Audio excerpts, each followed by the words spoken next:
ජීවිතයට පාඩමක් කියා දෙන පන්තියක් නැති අමුතු ඉස්කෝලේ පුංචි තක්සලාව YouTube නාලිකාව සමග තමයි අද ඔබ එකතු වී සිටින්නේ. සුබදවස ප්‍රාර්ථනා කරනවා පුංචි තක්සලාව YouTube නාලිකාවේ ආදරණීය චුටි පොඩි දොග්ගෙන්. ඉතින් පුතේ දින කිහිපයක විරාමයකින් අනතුරුව අද ආවා ඔයාලා හමුවට අලුත් පාඩමක් අරගෙන. ඉතින් පුංචි තක්සලාව YouTube නාලිකාව හැමදාම අපේ චූටි පොඩිත්තොන්ට රසවත් ආකාරයෙන් අරවත් ආකාරයෙන් පාඩමක් ඉදිරිපත් කිරීමට තමයි හැම මොහොතෙම උත්සාහ දරන්නේ. ඉතින් පුතේ පුංචි තක්සලාව YouTube නාලිකාවේ ආරක්ෂාව හා පරීක්ෂම පාඩමේ ක්‍රියාකාරකම 5 කොටස ඔස්සේ අද අපි සාකච්ඡාවට ලක් කරන්නේ සමාජ විරෝධී ක්‍රියාවන්. ඉතින් සමාජ විරෝධී ක්‍රියාවන් පිළිබඳව අපේ චූටි පොඩිත්තෝ දන්නේ නැතුව සමාජ විරෝධී ක්‍රියාවන් පිළිබඳව දැනගෙන ඉන්න ඕනි පුතේ අපගේ ආරක්ෂාවට මෙන්ම පරිස්සමට. ඉතින් අපි මේ පිළිබඳව වැඩිදුර විස්තර කතා කරන්න යමු. අද අපි කතා බහට ලක් කරන්නේ කොහොමද සමාජ විරෝධී ක්‍රියාවන් ඇති වෙන්නේ, සමාජ විරෝධී ක්‍රියාවන්ට ගොදුරු වන්නේ මොන වගේ දූ දරුවන්ද, සමාජ විරෝධී ක්‍රියාවන්ට ලක්වන්නේ මොන වයස් මට්ටම් වල සිටින දූ දරුවන්ද, එම දරුවන් සමාජ විරෝධී ක්‍රියාවන් වලට ගොදුරු කරගන්නේ මොන වගේ පුද්ගලයන්ද, එම පුද්ගලයන් සමාජ විරෝධී ක්‍රියාවන් වලට ගොදුරු වුණාට පස්සේ ඔවුන්ට සමාජයෙන් සිදුවන හානි මොනවද කියලා තමයි අද අපි පාඩමේදී සාකච්ඡා කරන්නේ. මගේ යාළුවෝ එකතු වෙමු පොත් පෑන් පැන්සල් ළඟට අරගෙන අද දවසේ පාඩමට යොමු වෙමු.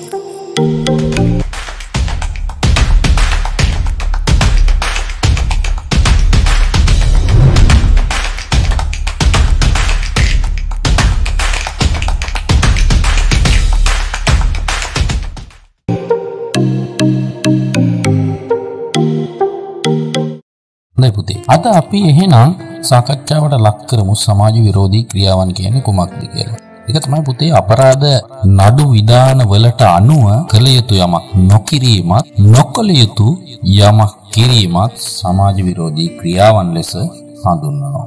ඒ වගේම මේක තව සරල විදිහට හැඳින්වුවොත් පුතේ මිනිසුන් කිරීමට අකමැති දේවල් සමාජ විරෝධී ක්‍රියාවන් ලෙස තවත් විදිහට හඳුන්වලා දෙන්න පුළුවන්. ඒ වගේම පන්සිල් පද 5 ආරක්ෂා නොකිරීමත් සමාජ විරෝධී ක්‍රියාවන් ලෙස අපිට යොදා ගන්න පුළුවන්. ඒක තමයි පුතේ සමාජ විරෝධී ක්‍රියාවන් හඳුන්වා දිය හැකි සරලම ක්‍රමවේදය.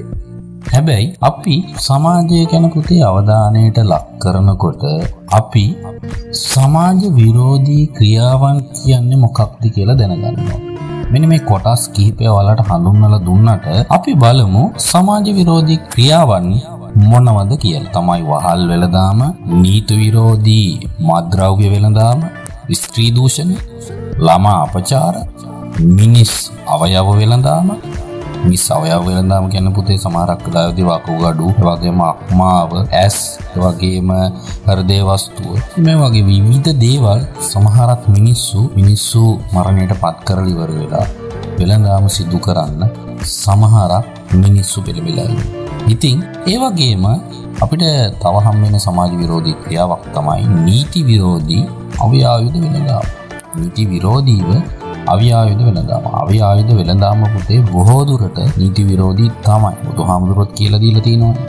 ඉතින් මේ නීති විරෝධී අව්‍යායුධ රාජ්‍යයේ අනුමැතියක් නැතුව ලංකාවට හෝ වෙනත් රටකට ගෙන්නනවා නම් ඒවා නීති විරෝධී අව්‍යායුධ ලෙස තමයි සලකන්නේ. මේ අව්‍යායුධ හේතුවෙන් බොහෝ දුරට අපේ මිනිසුන්ගේ ජීවිත විනාශ වෙන්න පුළුවන්. පන්සිල් පද 5න් පළවෙනි පන්සිල් පද විනාශ කරන්න පුළුවන්. ඉතින් අපි මේ පිළිබඳව වැඩිදුර විස්තර කතා කරන්න අවශ්‍ය වෙන්නේ නැහැ. මගේ පුතාලට මේ පොඩි කොටස් කීපයෙන් මේක හොඳට අවබෝධ වෙන්න ඇති. ඉතින් පුතේ ඒ වගේම මිනිමැරුම්, පොදු දේපල විනාශ කිරීම, ඔය වගේ කොටස් ඕන තරම් සමාජ විරෝධී ක්‍රියාවන් ලෙස අපිට යොදා ගන්න පුළුවන්. ඒ වගේම මේ සමාජ විරෝධී ක්‍රියාවන් වලදී පුතේ ඊළඟට අපිට හිතට ගොඩක් දුකක් දෙන කරුණක් තමයි ළමා අපචාර. මේ ළමා අපචාර සිදුවනකොට ඒ වගේම ඔයාලට මතක ඇති මේ සමාජයේ තුල මුළු ලංකාදීපයම තුල සිටින මේ ආදරණීය දෙමාපියෝ ආදරණීය දරුවෝ සියලුම දෙනා කම්පාවට පත් කරපු එක සිද්ධියක් තමයි සේයාදීනේගේ ඝාතන සිද්ධිය. ඒ වගේම අපිට මතක ඇති පුතාලට මතක ඇති විද්‍යාදීනියගේ ජීවිතයට මෙච්ච ඉරණ. ඉතින් පුතේ මෙවැනි කරුණු කාරණා එක්ක පිට හිතට බොහෝ දුරට කලකිරීමෙන් ඇති වෙනවා. ඇයි මිනිස්සු මේ වගේ තැන්වලට මේ වගේ තත්ත්වයන්ට ගොදුරු වෙලා ඉන්නේ? සමහර අගම්වල අපිට දැනගන්න ලැබෙන පුතේ බොහෝ දුරට අත්දරුවන්ට කරදර හිහැර කරපු අවස්ථාවන්. ඉතින් ඒවා මාධ්‍යයේ පෙන්වන්නේ නැහැ. හැබැයි ඒවා අපේ කන වැටෙනකොට අපිට හිතට වාවන්නේ නැහැ මේ වගේ දේවල් සිදු වෙන්නේ කියලා. ඉතින් ඒ වගේම ඇන්ටන් රොඩ්රිගෝ මහත්තයා විසින් කුඩා සමන් ගැන අද පාසල් නාවියයිද සමන් කුමාර කියන ගීතය වලට චුට්ටක් මතක් කරගන්න තැනක් තියෙන පුතේ. සල්ලි වලට තණ්හාවේ ආදරණීය චූටි දරුවව අරගෙන ගිහිල්ලා සමාජ විරෝධී ක්‍රියාවන් වලට යොමු වෙච්ච පුද්ගලයෝ විසින් අර චූටි දරුවව මරණයට පත් කරන අවස්ථාවක්. ඉතින් ඒ ගීතයත් අපි අහලා බලමු කොටසක්. කොහොමද පාසලන්නට පෙරවැඳ රැගෙන අවසර සිරිත් පරිදි පාසල වෙත නැගුවා පියවර ඒ වන විට රුදුරු මරුවා හිටියේ ඉවතර ඒ මොම වන්දන්නේ නැහැ සමන් කුමාර සංසිය පනවෙනි යවුනේ සමන් කුමාර මොනිටර් කමදරුවෙන් පොඩි සමන් කුමාර මුළු පාසල බබලුව සිසු සමන් කුමාර අත පාසල ඇයිද සමන් කුමාර. ඒ කරුණු කාරණා එක්කම පුතේ අද අපි පාඩමට යොමු වෙනවා ඊළඟ කොටසට.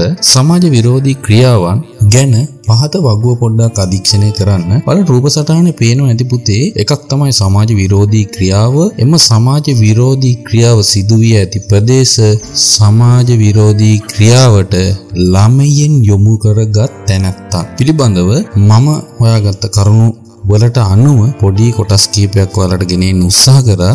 ඉතින් පුතේ මේක බලන්න පළවෙනි එකේ කියනවා මත්ද්‍රව්‍ය රැගෙන යාම සමාජ විරෝධී ක්‍රියාවක්.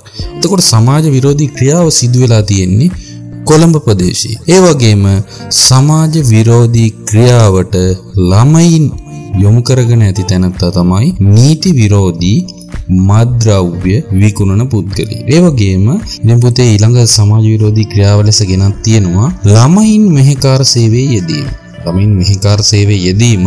ඉතින් එම සමාජ විරෝධී ක්‍රියාව සිදු වෙලා තියෙන ප්‍රදේශය තමයි අනුරාධපුර ප්‍රදේශයේ සමාජ විරෝධී ක්‍රියාවන් වලට ළමයින් යොමු කරගත්ත තැනැත්තා වෙලා තියෙන්නේ ආපන ශාලා හිමිකරු. ඒ වගේම පුතේ ඊළඟ සමාජ විරෝධී ක්‍රියාව ලෙස ඔයාලට ගෙන එනවා යාචක සේවයේ යෙදීම. මේ යාචක සේවයේ යෙදීම සමාජ විරෝධී ක්‍රියාවක්. චූටි දරුවෝ සමාජ විරෝධී ක්‍රියාවක් ලෙස යොදාගෙන ඔවුන්ගේ අසරණභාවය අනිත් මිනිසුන්ට පෙන්වා දෙමින් මේක ව්‍යාපාරයක් විදියට කරන යාචක සමාජයක් තියෙනවා කොළඹ සමාජය තුල. ඉතින් ඒ සමාජය තුල බොහෝ දුරට මේක විරෝධී ක්‍රියාවක් ලෙස සැලකනවා. ඉතින් මේ යාචක සමාජය අපිට හොයාගන්න අමාරුයි. සමහරක් දරුවෝ අසරණ වෙනවද? එහෙම නැත්නම් මේක යම් පුද්ගලයෙක්ගේ පෙළඹවීමට සිදු කරපු දෙයක්ද කියලා අපිට හොයාගන්න අමාරුයි.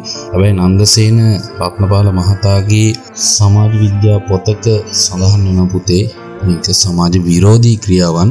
මේකට යාචක සමාජය තුල ව්‍යාපාරකයක් ලෙස යම් පුද්ගලයෝ මේවා සිදු කරගෙන යනවා කියලා. ඉතින් ඒ වගේම සමහරක් වෙලාවකදී මේක ව්‍යාපාර විදියට කරගෙන යන පුද්ගලෙක් වෙන්නත් පුළුවන්. එහෙම නැත්නම් එම දරුවන් යොදාගෙන මේ වගේ සිදු කරන ව්‍යාපාරික තැනැත්තන් එහෙම නැත්නම් මත්ද්‍රව්‍ය වලට බැහැ වෙච්ච පුද්ගලයන් විසින් චූටි දරුවෝ යාචකයන් විදියට යොදවල ඉවරලා මුදල් උපයන අවස්ථාද පිට දැනගන්න පුළුවන්. ඒ වගේම ගණිකා සේවයේ යෙදවීම. මේක බොහෝ දුරට පුතේ නගරාසන්න ප්‍රදේශවලට සමයි සිදුවන්නේ. අපේ ගම්බදව සිටින තරුණ තරුණියෝ බොහෝ දුරට අවුරුදු 18ට අඩු එහෙම නැත්නම් 18 22 අතර තරුණ තරුණියන් මේ වගේ අවස්ථාවන් වලට ගොදුරු වෙනවා. ඉතින් නගරාසන්න ප්‍රදේශවලදී මේ පුද්ගලයන්ට මේ වගේ දේවල් සිදු වෙනවා. ඉතින් අපේ අය ගොඩක් දුරට ආර්ථික පීඩනයෙන් යෙදිලා තියෙනකොට මේ දරුවන්ට කියනවා අපි කොළඹට ගිහිල්ලා ඔයාලට හොඳ රැකියාව අවස්ථාවක් මම උදා කරලා දෙන්න. මේ උදා කරලා දෙන්නම් කියන්නේ පුතේ පවුලේ හිතවත්ම සමාජිකයෙක් වෙන්න පුළුවන්. මේ හිතවත්ම සමාජිකයාගේ තියෙන හිතවත්කමට ඔහු තුළ ඇති විශ්වාසය මත දෙමාපියෝ තමන්ගේ තරම් දුව තමයි බොහෝ දුරට අර පුද්ගලයා විශ්වාස කරලා වැඩි වැටුපක් සඳහා නගරාසන්න ප්‍රදේශවලට යොමු කරනවා. අවසානයේදී මේ ජීවිත විනාශ වෙනවා කාලේ යම් පුද්ගලයන්ගේ සමාජ විරෝධී ක්‍රියාවන් හේතුවෙන්. ඉතින් පුතේ මේ පිළිබඳව අවධානය යොමු කරන්න ඕනේ. මොකද අපි සමාජය තුල මේ වගේ අසරණභාවයට පත් වෙලා ඉන්න චූටි දරුවෝ ගැන වැරදි මතවාද ඉදිරිපත් කරනවා. නමුත් ඔවුන් මේ අසරණභාවයට පත් කළේ කවුද කියලා මේ සමාජයේ විසින් හොයනවා නම් අපි කවදාවත් ඒ කාන්තාවන්ට ඇඟිලි දික් කරන්නේ නැහැ. මේගොල්ලොන්ගේ ජීවිත කතාව ඇහුවොත් එහෙම මේගොල්ලොන්ට සමාජයේ විසින් අවසාන මොහොතේදී සිදු කරලා තියෙන්නේ යම් කරදරයක් හිරිහැරයක් කරලා තියෙන්නේ තමන්ගේ පවුලේ හිතවත්ම පුද්ගලයන් එහෙම නැත්නම් හොඳටම දන්න හඳුනන පුද්ගලයෙක් වෙන්න පුළුවන්. ඉතින් අපි මේ අය ගැන වශයෙන් නැත්නම් උන්ට භාවිතා කරන ඥාතිත්වයන් හඳුන්වලා දෙන්න යන්නේ නැහැ. මොකද සමාජය තුළ හිත හොඳ පවල් පිරිපුන් මිනිසුත් ඉන්නවා. ඉතින් අපි ඒව ගැන වැඩිදුර ඔයාලට ඉදිරිපත් කරන්න හැදුවොත් ඒ පුද්ගලයන්ගේ ගරුත්වයට හානියක් සිදු වෙන්න පුළුවන් නිසා. ඉතින් අපි ඒකින්ද ඒ පිළිබඳව අවධානය යොමු කරන්නේ නැහැ. ඒ වගේම ඊළඟට කප්පන් ගැනීම සඳහා පැහැර ගැනීම නගරාසන්න ප්‍රදේශවල සිදුවෙනවා. විරෝධී ජාවාරම්කරුවන් විසින් මේ වගේ දේවල් සිදුවන්නේ. ඉතින් මේක බොහෝ දුරට මම ඊට කලිනුත් ඔයාලට මේක ගීත අනුකණ්ඩයක් වාදනය කරාම ඔයාලට දැනෙන්නේ නැති බුදුන් තුන් වරක් වැඩි ශ්‍රී ලංකාදීපය දහම් සඟුන් සෙවන දරුවෝ හැකුණු දේශය මොකක්ද ශ්‍රී ලංකාවට වුණු විනාශය කුට්ටු දෙකට මිනි මරණ වන හැඩ කිසි බිය වරක් වැඩි ශ්‍රී ලංකාදීපය දහම් සඟුන් සෙවන දරුවෝ හැකුණු දේශය මොකක්ද ශ්‍රී ලංකාවට වුණු විනාශය කුට්ටු දෙකට මිනි මරණ වන හැඩ කිසි බිය තුන් පාර ලංකාවට වැඩම කරාට පුතේ නේද තුට්ටු දෙකට මිනි මරණ සමාජයක්. ඉතින් ඒ වගේ තැන්වලදී මේ කප්පන් චෝදනා සිදුවන ඒවා සමාජය තුල අනන්ත අප්‍රමාණ සිදුවෙනවා. ඉතින් අපිට මේවා හදන්න නම් මිනිස්සුගේ මනස චූටි කාලේ ඉඳන්ම චූටි දරුවන්ට ඉඳන්ම කියලා දෙන්න ඕනේ. වැඩිහිටියන් වුණාට පස්සේ ඔවුන්ට මේක වැරද්දක්, මේ වැරද්ද කරාම මේ වගේ දෙයක් වෙන්නේ කියන එක පැහැදිලි කරලා නොදෙන තාක්කල් ඔවුන් මේකේ හරි වැරද්ද තේරුම් ගන්න. ඒකින්ද තමයි මම උත්සාහ කරන්නේ පාඩම තුලින් ජීවිතයට යමක් එකතු කරන්න. ඒක තමයි පුංචි තක්සලාව අපේ වෑයම.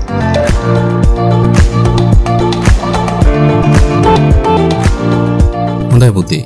අපි මීළඟට දැනගමු ඊළඟ කරුණ විදියට සමාජ විරෝධී ක්‍රියාවන් වලින් ආරක්ෂා වන්නේ කොහොමද කියලා. එකක් තමයි අපගේ ආරක්ෂාව පිළිබඳ අපි සැලකිලිමත් වෙන්න ඕනේ. මොකද තමන්ගේ ආරක්ෂාවට තමන් තමයි ඉන්නේ. ඒකින්ද අපි අඳින ඇඳුම් පැළඳුමේ සිටන් අපි ජීවත් වෙන පරිසරයේදී අපිට ආදරය කරන්නේ කවුද, අපිට හිරිහැරයක් කරන්නේ කවුද, අපිට කරදරයක් කරන්න බලාගෙන ඉන්නේ කවුද කියන එක අපි නිසි අවබෝධයක් තියාගන්න ඕනේ. ඉතින් පුතේ මේ පිළිබඳව අවබෝධයක් තියෙනවා නම් ඔයාලට කවදාවත් ජීවිතේදී මේ වගේ සමාජ විරෝධී ක්‍රියාවන් වලට ගොදුරු වෙන්න සිදුවන්නේ නැහැ. අපි තව දැනගත යුතු කාරණාවක් තමයි තමාට ඇති අනාරක්ෂිත ස්ථාන පිළිබඳව සැලකිලිමත් වෙන්න ඕනේ. පාසල් ඉඳන් නිවස කරා යන අතරතුරේදී පාළු ප්‍රදේශයක් තියෙනවා නම් ඒ වගේ ප්‍රදේශ තුලදී යම් පුද්ගලයෙක් අනිසි යෝජනාවක් ඉදිරිපත් කරොත් ඉතින් පුතේ හැකි ඉක්මනින් ඔයාලා අහල පහල ඉන්න කාට හරි දැනුවත් කරන්න ඕනේ. එහෙම නැත්නම්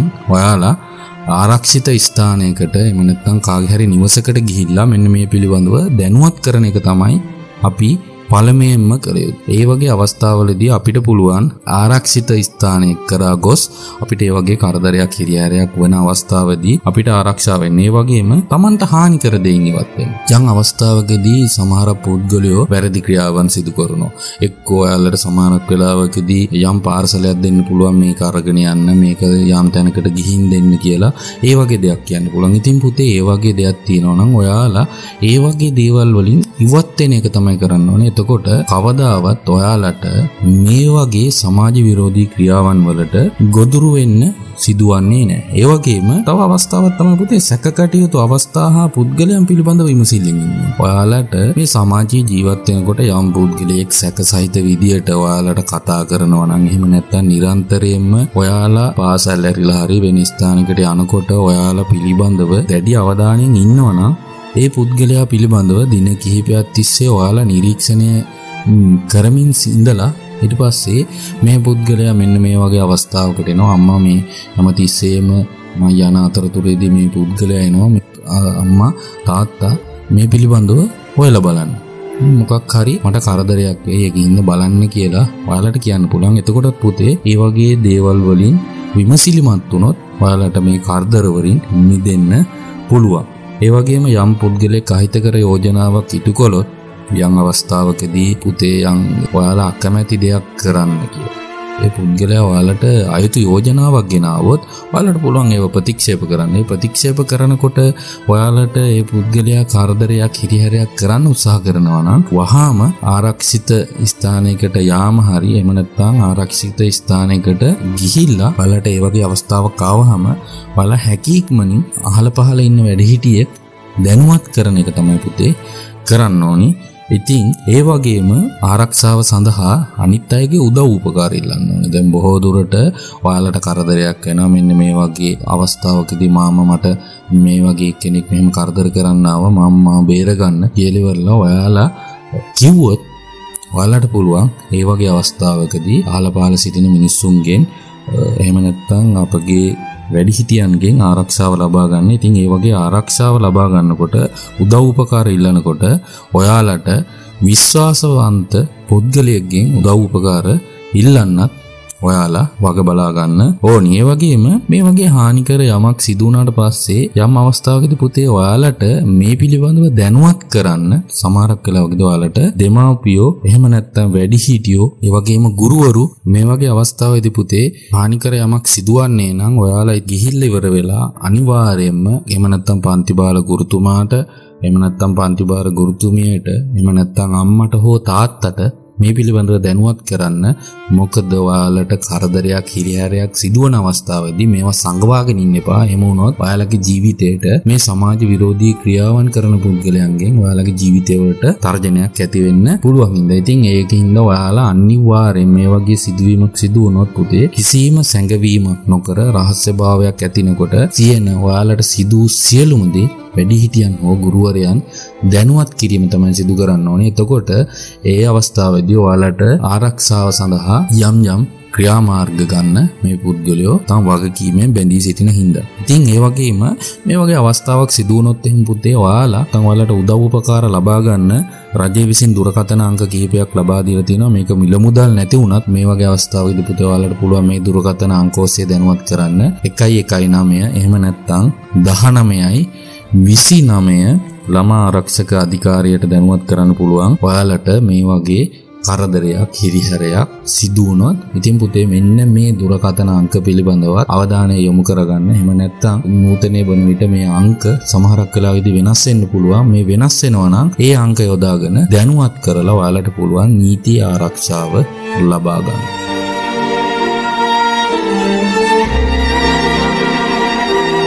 මීළඟට පුතේ අපි කතා බහට යොමු කරමු සමාජ විරෝධී ක්‍රියාවන් වලට ගොදුරු වන්නේ කුමන දරුවන්ද කියලා.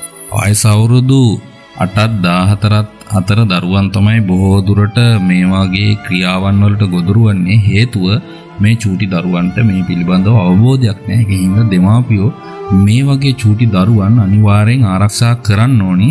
ඉතින් එහෙම නැති වුණොත් මේ පිළිබඳව ඒ චූටි දරුවන්ට දැනුවත් කරන්න ඕනේ මේ වගේ දෙයක් වුණොත් පුතේ ආරක්ෂා වෙන්නේ කොහොමද? ඔයාලා මොන වගේ දෙයක්ද කරන්න ඕනේ කියන එක දෙමාපියන් විසින් දැනුවත් කරොත් එහෙම අපිට පුළුවන් අපගේ මතු පරපුර ආරක්ෂා කරගන්න. ඒ වගේම මේ සමාජ විරෝධී ක්‍රියාවන් වලට බොහෝ දුරට තවත් ගොදුරු වන දරු පිරිසක් වන්නේ මව සහ පියා අහිමි දරුවන්. ඉතින් මේ දරුවන්ට මවගේ ආදරය අහිමි වෙලා තියෙනවා නම් ඉතින් මේ වගේ දරුවන්ට මවගේ ආදරය එහෙම නැත්නම් පියාගේ ආදරය අහිමි වෙලා තියෙනවා නම් මේ චූටි දරුවෝ එහෙම නැත්නම් මෙයාලා නොදැනුවත්කමින් මෙයාලා යනවා අම්මාගේ හෝ තාත්තාගේ ආදරය වෙනත් පුද්ගලයන් විසින් ලබා ගන්න. ඉතින් ඒ වගේ අවස්ථාවලට යොමු වීමෙන් අනතුරුව අපිට සිතා ගන්න වෙන්නේ නැහැ මේ දරුවන්ට සිදුවන්නේ කුමක්ද කියන එක. ඉතින් මේ පිළිබඳව දෙමාපියෝ දැඩි ලෙස අවධානය යොමු කරගනිමින් දරුවාගේ 8-14 වයස් සීමාව තුරදී දරුවන්ට ආදරයට අවශ්‍යයි. නැත්නම් පියාගේ ආදරය අහිමි වෙලා තියෙනවා නම් මව පියාගේ ආදරය නොඅඩුව ලැබෙන විදියට මව අහිමි වෙලා තියෙනවා නම් මවගේ ආදරය නොඅඩුව ලැබෙන විදියට වැඩිහිටියන් විසින් ක්‍රියා කළ යුතුයි. එහෙම වුණොත් පුළුවන් අපිට මේ සමාජ විරෝධී ක්‍රියාවන් වලට ගොදුරු වෙන දරු පරපුර ආරක්ෂා කරගන්න. තවත් සමාජ විරෝධී ක්‍රියාවන් වලට ගොදුරු වෙන දරු පරපුරක් තමයි මව හෝ පියා විදේශගත වීම. එහිදී දරුවන් වෙනුවෙන් දෙමාපියෝ පිටරට ගොස් මුදල් ලබා දීමට එහෙම නැත්නම් ආර්ථික අපහසුතාවයන් හේතුවෙන් දෙමාපියෝ විදේශගත වෙනවා. ඉතින් ඒ විදේශගත වුණාම විදේශගත වී නැවත මෙරටට පැමිණෙනකොට දරුවන්ගේ ජීවිත විනාශ වෙලා අවසානයේදී දෙමාපියන්ට කළ යුතු යමක් ඉතුරු වී තිබෙන්නේ නැහැ. ඉතින් ඒකින්ද දෙමාපියෝ මේ වගේ අවස්ථාවලදී විදේශගත වෙනවා නම් අනිවාර්යයෙන් දරුවන්ගේ ආරක්ෂාව පිළිබඳව සැලකිලිමත් විය යුතුයමයි. ඒ වගේම යම් අවස්ථාවකදී පුතේ දෙමාපියෝ දෙදෙනාම රැකියාවන් වලට යොමු වෙලා ඉන්න අවස්ථාවකදී දෙමාපියෝ දෙදෙනාම කාර්යබහුල වෙලා සිටිනවා. උදෑසන දෙමාපියෝ දෙදෙනාම රැකියාව සඳහා පිටත් වෙන අවස්ථාවකදී නිවසේ හුදකලාව ජීවත් වෙන්නේ මේ දරුවන් දෙදෙනා. ඉතින් යම් පුද්ගලයෙක්ගේ ගොදුරකට එහෙම නැත්නම් සමාජ විරෝධී ක්‍රියාවන් වලට යොමු වෙන්න පුළුවන් මේ චූටි දරුවෝ. ඉතින් දෙමාපියෝ ඒ වගේ අවස්ථාවන් සිදු නොවන්න රැකියාව අවස්ථාවන් වලදී අපි රැකියාවන් වලට යා යුතුම හේතුව පවතින ආර්ථික දුෂ්කරතා හේතුවෙන්. හැබැයි දෙමාපියෝ දැනගන්න ඕනේ අපි රැකියාවන් සඳහා නිරත වන්නේ අපගේ දරුවන්ගේ යහපත උදෙසා. එහෙනම් දෙමාපියෝ දැන් රැකියාවන් වලට යොමු වන අවස්ථාවේදී දැනගන්න ඕනේ තමන්ගේ දරුවාගේ ආරක්ෂාව සලසා ගන්න. එහෙම නැති වුණොත් දෙමාපියන්ට තමන්ගේ දරුවන් අහිමි වෙන්න පුළුවන්. ඒ වගේම ආර්ථික වශයෙන් පීඩාවට පත් වෙලා සිටින දරුවනුත් මේ සමාජ විරෝධී ක්‍රියාවන් වලට යොමු වෙනවා. දෙමාපියන් දිගින් දිගටම ආර්ථික වශයෙන් පීඩාවට ලක් වෙලා ඉන්නවා. සමහර දරුවන්ට ආහාර පවා නොලැබෙන අවස්ථාවන් තියෙනවා. ඉතින් ඒ වගේ අවස්ථාවකදී ආර්ථික දුෂ්කරතා හේතුවෙන් සමහරක් වෙලාවකදී කුඩා දරුවන් මත්ද්‍රව්‍ය වෙළඳාමට එහෙම නැති වුණොත් යම් සමාජ ක්‍රියාවන් වලට ගොදුරු වෙන්න පුළුවන්. ඒත් ඔවුන්ගේ මේ පවතින පීඩාකාරී ආර්ථික දුෂ්කරතාවයන් හේතු කොටගෙන. ඒ වගේම අපිට තවත් සමාජ විරෝධී ක්‍රියාවන් වලට ගොදුරු වෙන දරු පරපුරක් ලෙස හඳුන්වලා දෙන්න පුළුවන් දෙමාපියන්ගේ නිසි අවධානයට ලක් වූ නොවූ දරුවන්. දෙමාපියෝ විසින් බොහෝ දුරට පුතේ අපි හැමතිස්සෙම ගුරුවරු විදියට දැනුවත් කරන දෙයක් තමයි 1-5 වසරේ සිට දෙමාපියෝ දරුවන් ගැන විශේෂ අවධානය යොමු කරනවා. හේතුව ශිෂ්‍යත්ව විභාගයේ හින්දා. නමුත් 6, 7, 8, 9 වගේ වයස් සීමා පන්ති වලට එනකොට දෙමාපියෝ ගොඩක් දුරට මේ දරුවන්ව තමන්ගේ ග්‍රහණයෙන් මුදා හරිනවා. ඉතින් ග්‍රහණයෙන් මුදා හැරලා නැවත දෙමාපියෝ තමන්ගේ ග්‍රහණයට යොදාගන්නේ 9, 10, 11 වසර තුරදී සාමාන්‍ය පෙළ විභාගයට සූදානම් කරනවා. ඉතින් දෙමාපියෝ දැඩි ලෙස අවධානය යොමු කරන්න හේතුව දරුවන් මෙන්න මේ වයස් සීමාවලදී බොහෝ දුරට ඔවුන්ගේ ජීවිතවලට තර්ජනයක් සිදුවන්න පුළුවන්. ඉතින් දෙමාපියෝ මේ පිළිබඳව අවධානය යොමු කරනවා නම් අපිට පුළුවන් අපගේ චූටි දරුවෝ මේ සමාජ විරෝධී ක්‍රියාවන් වලට යොමු වෙන එක වළක්වා ගන්න, ආරක්ෂා කරගන්න, පරිස්සම් කරගන්න. හොඳයි පුතේ අපි ඊළඟට බලමු සමාජ විරෝධී ක්‍රියාවන්ට දරුවන් යොදා ගන්න පුද්ගලයන් කවුද කියලා. එකක් තමයි පුතේ පවුලේ සමීපතයන් විසින්. ඉතින් සමීප පුද්ගලයන් විසින් බොහෝ දුරට මේ සමාජ විරෝධී ක්‍රියාවන් සිදුවන්න තියෙන සම්භාවිතාවය වැඩි කියලා අපරාධ විද්‍යා අංශය විසින් තොරතුරු ඉදිරිපත් කරන. එතකොට ඔවුන් ප්‍රකාශ කරන ආකාරයට සාමාන්‍යයෙන් 90%ක ප්‍රතිශතයක් දරුවන්ට විවිධ සමාජ විරෝධී ක්‍රියාවන් වලට යොදාගන්නේ මේ පවුලේ සමීප පුද්ගලයන් කියලා විශාරදයන් පවසනවා. ඒ වගේම මේ සමාජ විරෝධී ක්‍රියාවන් වලට යොදා ගන්න තව පුද්ගලයන් තමයි පුතේ මත්ද්‍රව්‍ය වෙළඳාමේ නිරත වන පුද්ගලයන්. ඉතින් මත්ද්‍රව්‍ය වෙළඳාමේ සිදුවන පුද්ගලයන්ට චූටි දරුවන් යොදාගෙන ඉතා පහසුවෙන්ම ඔවුන්ගේ මත්ද්‍රව්‍ය වෙළඳාම සිදු කරගන්න පුළුවන්. මොකද චූටි දරුවන් ගැන නීතිය අවධානය යොමුවන්නේ නැති හින්දා. ඉතින් මේ මත්ද්‍රව්‍ය වෙළඳාමේ සිදු කරන පුද්ගලයන් බොහෝ දුරට උත්සාහ කරනවා මත්ද්‍රව්‍ය වෙළඳාමට චූටි දරුවන් යොදා ගන්න. ඉතින් ඒ වගේ පුද්ගලයන්ගෙනොත් අපි පරිස්සම් වෙන්න ඕනි. ඒ වගේම මත්ද්‍රව්‍ය වලට ඇබ්බැහි වෙච්ච පුද්ගලයෝ. මේ මත්ද්‍රව්‍ය වලට ඇබ්බැහි වෙච්ච පුද්ගලයන් මේගොල්ලෝ හිතන පතන විදිය වෙනස්. ඉතින් මත්ද්‍රව්‍ය වලට ඇබ්බැහි වුණාට පස්සේ මේගොල්ලෝ කුඩා දරුවන්ට අනතුරු හිරිහැර කරන්න තියෙන සම්භාවිතාවය වැඩි. ඉතින් ඒ වගේ පුද්ගලයන් අතිනුත් බොහෝ දුරට මේ සමාජ විරෝධී ක්‍රියාවන් සිදු වෙන්න පුළුවන්. ඒ වගේම පුතේ මානසික රෝගාබාධ වලට ලක් වෙච්ච පුද්ගලයන්. මානසික රෝගාබාධ වලට ලක් වෙච්ච පුද්ගලයන්ට බොහෝ විට මානසික රෝගාබාධ වලට ලක් වෙච්ච පුද්ගලයන් මේගොල්ලෝ හරියට කරන දේ මේගොල්ලොන්ට හිතන්න මතන්න බෑ. ඉතින් මේගොල්ලෝ බොහෝ දුරට උත්සාහ කරන්නේ තමන්ගේ ආශාවන් සපුරා ගන්න. ඉතින් තමන්ගේ ආශාවන් සපුරා ගන්න ගියාට පස්සේ එතන චූටි දරුවෙක්ද ඉන්නේ මේ දරුවාගෙන් මේ වගේ දේවල් කරන එක හොඳද නැද්ද කියලා මේ මානසික ආබාධ තියෙන පුද්ගලයන්ට හිතන්න බෑ. ඒ වගේ පුද්ගලයන් අතිනුත් සමහරක් වෙලාවකදී කුඩා දරුවන්ට කරදර හිරිහැර සිදුවන්න පුළුවන්. ඒ වගේම තවත් දෙයක් තමයි පුතේ ත්‍රස්තවාදී ක්‍රියාවන් වලට නැඹුරු පුද්ගලයන්. ත්‍රස්තවාදී ක්‍රියාවන් වලට නැඹුරු පුද්ගලයන් බොහෝ විට චූටි දරුවන් යොදාගෙන නැත්නම් මරාගෙන බෝම්බ ප්‍රහාර වලට බොහෝ දුරට වුන් යොදාගන්නේ චූටි දරුවෝ. ඉතින් ලංකාව තුලදී බොහෝ දුරට මේ වගේ දේවල් අපිට දකින්නට ලැබුණා. නමුත් දැන් ලංකාව තුල යුදමය පසුබිමක් නැති හින්දා අපිට මේ වගේ අවස්ථාවන් දකින්න ලැබෙන්නේ නෑ. නමුත් පිටරටවල් වල මේ වගේ දේවල් වලට ත්‍රස්තවාදී කටයුතු වලටද බොහෝ විට චූටි දරුවන් යොදාගෙන තියෙනවා. ඉතින් ඒ වගේ කරුණු කාරණා එක්ක අපිට දැනගන්න පුළුවන් මේ වගේ සමාජ විරෝධී ක්‍රියාවන් වලට මේ පුද්ගලයන්ගෙන අපේ චූටි දරුවන්ට කරදර හිරිහැර වෙන්න පුළුවන් කියලා. ඉතින් පුතේ ඒක තමයි පුතේ මේ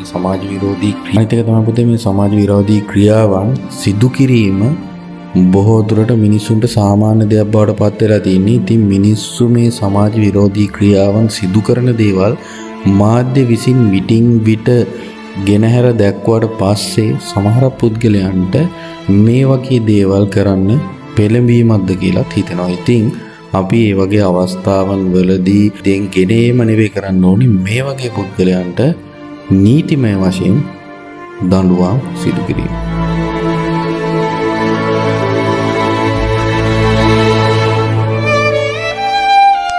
ඉහත කරුණු සාකච්ඡා කිරීමෙන් අනතුරු පුතේ අපි දැනගන්න ඕනි මේ සමාජ විරෝධී ක්‍රියාවන් තුලින් මේ පුද්ගලයන්ට මේ ක්‍රියාවන් වලින් Tamanට සිදුවන පාඩුව කුමක්ද කියලා අපි දැනගන්නවා. එහෙනම් අපි පිළිබඳව පොඩ්ඩක් සාකච්ඡාවට ලක් කරමු. ඉතින් පුතේ හැමදාම මිනිස්සු ඉන්නවා මේගොල්ලෝ හැමදාම සමාජ විරෝධී ක්‍රියාවන් සිදු කරනවා. හැබැයි මේ සමාජ විරෝධී ක්‍රියාවන් සිදු කරාට පස්සේ එම ක්‍රියාවන් සිදුවීම නිසා මේ පුද්ගලයන්ගේ මේ ක්‍රියාකලාපයන් නිසා ඔවුන්ට යම් යම් පාඩුවන අවස්ථා තියෙනවා. ඉතින් මේ පාඩුවන අවස්ථා අතරින් පුතේ එකක් තමයි ඔවුන්ගේ පවුලට සිදුවන පාඩුව.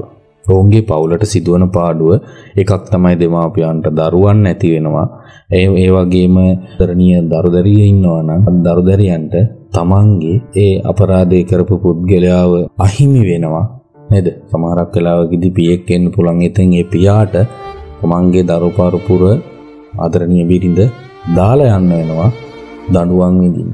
ඉතින් මේ වගේ වැරදි සිදු කරනවා නම් අනිවාර්යෙන් එයාලා දැනගන්න ඕනි මේ දේ මං කරොත් මගේ දරුවන්ට, මගේ ආදරණීය බිරිඳට, මගේ ආදරණීය දෙමව්පියන්ට අනිවාර්යෙන් සමාජයෙන් අපකීර්තියක් ලැබෙනවා. මේගොල්ලෝ කොන්වීමට ලක් වෙනවා. මම නීතියෙන් දඬුවම් විදි.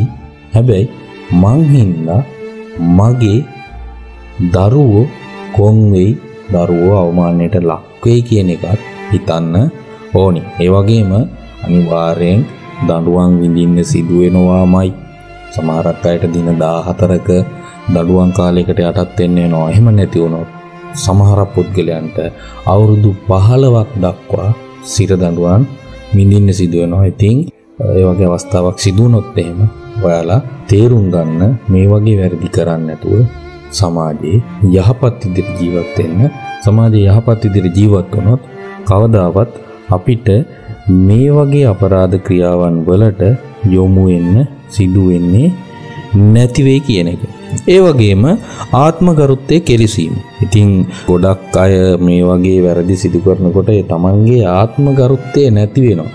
ඒ පුද්ගලයා යම් කරන රැකියාවක් වේවා, තමන් අවුරුදු ගාණක් තිස්සේ තමන්ගේ විසින් ගොඩනගාගත් චරිතයක් තියෙනවා නම් මේ චරිතය තමන් ලබාගත් නම්බුනාම වරප්‍රසාද, තමන්ගේ තනතුරු තානාන්තර සියලුම දේ විනාශ වෙලා යනවා මේ වගේ වැරදි ක්‍රියාවන් සිදු කරලා. ඉතින් ඒක හින්දා තමන්ගේ ආත්මගරුත්වය විනාශ වෙනවා කියන එක මතක තියාගන්න ඕනේ. ඒ වගේම සමාජයේ පිරිස නොසලකා හරිනවා. ගොඩක් දුරට අපි උදාහරණයක් විදිහට ගමු පුතේ, මිනිමරමක් සිදු කරලා ඉන්න පුද්ගලයෙක්.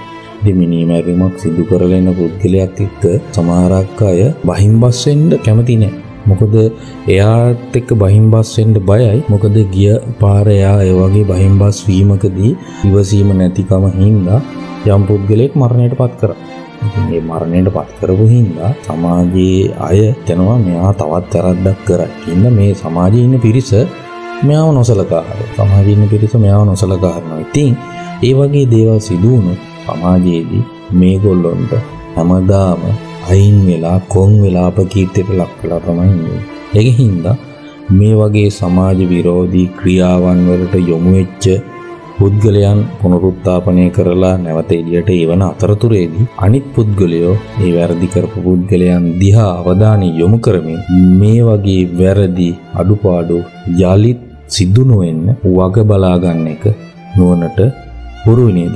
ඉතින් ඔය කරුණු කාරණාත් එක්ක අදට පාඩමින් සමුගන්නවා සමාජ විරෝධී ක්‍රියාවන් තුලින් ඔයාලගේ ජීවිතයට යමක් එකතු කරගත්තා නම් එය තමයි මා ලැබූ ජයග්‍රහණය.